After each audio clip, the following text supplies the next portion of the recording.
Hi ಎಲ್ಲರಿಗೂ ನಮಸ್ಕಾರ. Welcome back to my YouTube channel. ಯಾರೆಲ್ಲ ನನ್ನ ಹೊಸ್ದಾಗಿ ವಿಡಿಯೋ ನೋಡ್ತಾ ಇದ್ದೀರಾ ಪ್ಲೀಸ್ ಸಬ್ಸ್ಕ್ರೈಬ್ ಮಾಡ್ಕೊಳ್ಳಿ, ಹಾಗೆ ಸಪೋರ್ಟ್ ಮಾಡಿ. ಇನ್ನು ನಾನಂತೂ ಚೆನ್ನಾಗಿದ್ದೀನಿ, ನೀವು ಚೆನ್ನಾಗಿದ್ದೀರಾ ಅಂತ ಅಂದ್ಕೊತೀನಿ. ಇನ್ನು ಇವತ್ತು ಶುಕ್ರವಾರ ಬೆಳಗ್ಗೆಯಿಂದನೇ ವ್ಲಾಗ್ನ ಸ್ಟಾರ್ಟ್ ಮಾಡ್ತಾ ಇದ್ದೀನಿ. ಇನ್ನು ಬೆಳಗ್ಗೆನೇ ಎದ್ದಿದ್ದೆ. ಸೊ 6:30ಗೆ ಎದ್ದಿದ್ದೆ.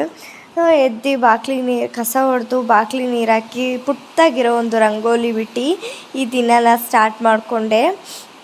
ಇನ್ನು ಕಸ ಎಲ್ಲ ಹೊಡೆದಾದ್ಮೇಲೆ ಸ್ವಲ್ಪ ಕಾಫಿ ಮಾಡ್ಕೊಂಡು ಕುಡಿಯೋಣ ಅಂತ ಹೇಳಿಬಿಟ್ಟು ಕಾಫಿ ಪುಡಿ ಖಾಲಿಯಾಗಿತ್ತು. ಸೊ ಕಾಫಿ ಪುಡಿನ ಟ್ರಾನ್ಸ್ಫರ್ ಮಾಡಿಕೊಂಡೆ ಆ ಬಾಕ್ಸಿಗೆ. ಇನ್ನು ಕೆಲವೊಂದು ದಿನಸಿ ಐಟಮ್ಸು ಖಾಲಿಯಾಗಿದ್ವು.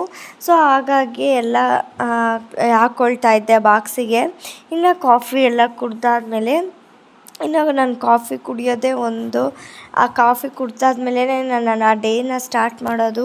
ಸೊ ಇನ್ನು ಇವತ್ತು ನಮ್ಮ ಮನೆಯವರು ಇದ್ದರು ಅಂತ ಹೇಳಿಬಿಟ್ಟು ಬೇಗ ಎದ್ದಿದ್ದೆ ಅಂತಲೂ ಹೇಳಿಬಿಟ್ಟು ಅವರಿಗೂ ಕಾಫಿ ಮಾಡಿಕೊಟ್ಟು ನಾನು ಕಾಫಿ ಮಾಡಿಕೊಂಡು ಕುಡ್ದು ಇನ್ನು ಕುಡ್ದಾದ್ಮೇಲೆ ಇನ್ನು ನಮ್ಮ ದಿನಗಳನ್ನ ಸ್ಟಾರ್ಟ್ ಮಾಡಿಕೊಂಡೆ ಬೆಳಗ್ಗೆ ಕೆಲಸಗಳನ್ನು.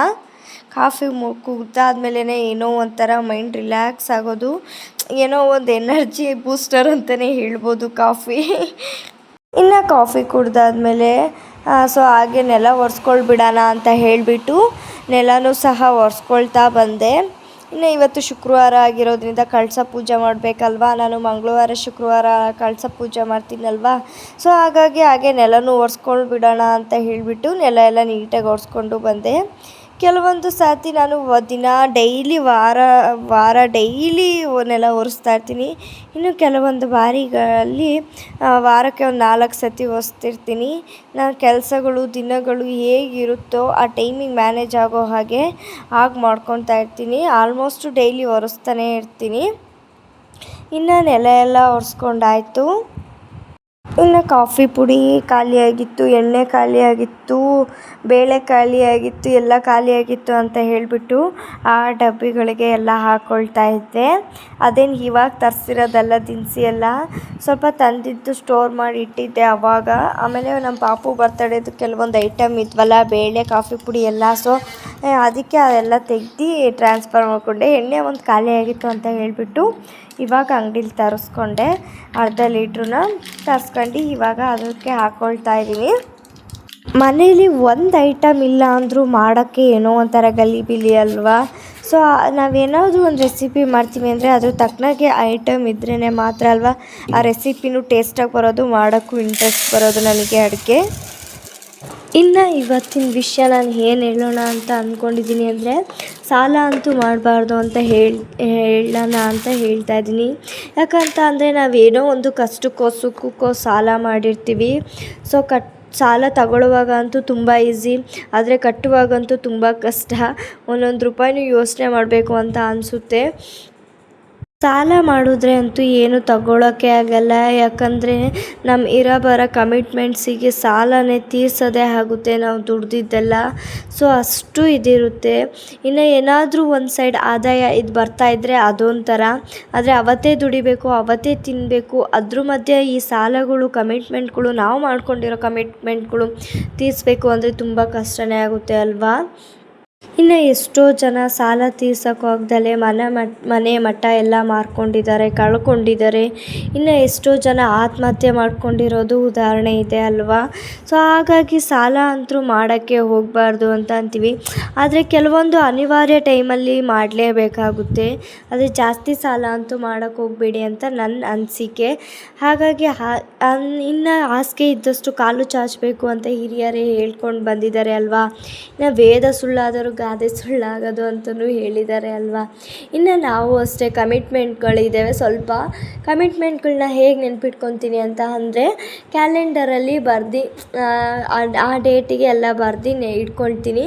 ಆವಾಗ ನೆನಪಾಗುತ್ತೆ. ಕ್ಯಾಲೆಂಡರ್ ನೋಡ್ತಾ ಇರ್ತೀವಲ್ಲ, ಸೊ ಕ್ಯಾಲೆಂಡರ್ ನೋಡಿ ಇವತ್ತು ಈ ಸಂಘ ಕಟ್ಟಬೇಕು, ಇವತ್ತು ಈ ಚೀಟಿ ಕಟ್ಟಬೇಕು, ಇವತ್ತು ಈ ಸಾಲ ಕಟ್ಟಬೇಕು, ಇವತ್ತು ಈ ಫೈನಾನ್ಸ್ ಕಟ್ಟಬೇಕು ಅನ್ನೋ ನೆನಪಿರುತ್ತೆ ಅಂತ ಹೇಳಿಬಿಟ್ಟು ಕ್ಯಾಲೆಂಡರಲ್ಲಿ ನೋಟ್ ಮಾಡಿ ಇಟ್ಕೊಂಡಿರ್ತೀನಿ ನಾವು. ಇನ್ನು ತಿಂಡಿ ಮಾಡಬೇಕು ಅಂತ ಹೇಳಿಬಿಟ್ಟು ಒಂದು ಕುಕ್ಕರ್ ಇಟ್ಟೆ. ಕುಕ್ಕರಿಗೆ 4 ಸ್ಪೂನ್ ಎಣ್ಣೆ, ಜೀರಿಗೆ, ಸಾಸಿವೆ, ಹಸಿಮೆಣ್ಸಿನ್ಕಾಯಿ, ಉದ್ದುದ್ದಾಗಿ ಹೆಚ್ಕೊಂಡಿರೋ ಈರುಳ್ಳಿ, ಟೊಮೊಟೊ ಹಾಕಿ ನೀಟಾಗಿ ಫ್ರೈ ಮಾಡ್ಕೊತಾ ಇದ್ದೀನಿ. ಇನ್ನು ಅದಕ್ಕೆ ಒಂದು ಸ್ವಲ್ಪ ಶುಂಠಿ ಬೆಳ್ಳುಳ್ಳಿ ಜಜ್ಜಿ ಹಾಕ್ತಾಯಿದ್ದೀನಿ. ಶುಂಠಿ ಬೆಳ್ಳುಳ್ಳಿ ಪೇಸ್ಟ್ ಹಾಕಿದ್ರೆ ಅಷ್ಟು ಟೇಸ್ಟ್ ಬರಲ್ಲ ಅಂತ ಹೇಳಿಬಿಟ್ಟು ಅದನ್ನು ಜಜ್ಜಿ ಹಾಕ್ತಾಯಿದ್ದೀನಿ. ಅದು ಎಂತ ಅಂದರೆ ಅದು ಒಂದು ಸ್ವಲ್ಪ ಇದು ಗೊಜ್ಜು ಥರ ಆಗಬೇಕು, ಅಲ್ಲಿ ತನಕ ಫ್ರೈ ಮಾಡ್ತಾ ಇರಬೇಕು ನೀಟಾಗಿ. ಈರುಳ್ಳಿ ಗೋಲ್ಡನ್ ಕಲರ್ ಬಂದಮೇಲೆ ಟೊಮೆಟೊ ಹಾಕಿ ಮಿಕ್ಸ್ ಮಾಡ್ತಾಯಿದ್ದೀನಿ. ಲೈಟಾಗಿ ಗೋಲ್ಡನ್ ಕಲರ್ ಬಂದಾದಮೇಲೆ ಸ್ವಲ್ಪ ಅರಿಶಿನ, ಒಂದು ಚಿಟಿಕೆ ಅರಿಶಿನ, ಸ್ವಲ್ಪ ಖಾರದ ಪುಡಿ, ಮೆಣಸಿನ್ಕಾಯಿ ಹಾಕಿರ್ತೀವಿ, ಸೊ ಖಾರದ ಪುಡಿ ನೋಡ್ಕೊಂಡು ಹಾಕಿ. ಇನ್ನು ಖಾರದ ಪುಡಿ ಆದಮೇಲೆ ಗರಂ ಮಸಾಲ ಹಾಕಿ ನೀಟಾಗಿ ಮಿಕ್ಸ್ ಮಾಡ್ಕೊಳ್ತಾ ಇದ್ದೀನಿ. ಇನ್ನು ಅಕ್ಕಿ ಮುಂಚೆನೇ ನೆನೆಸಿಟ್ಟಿದ್ದೆ.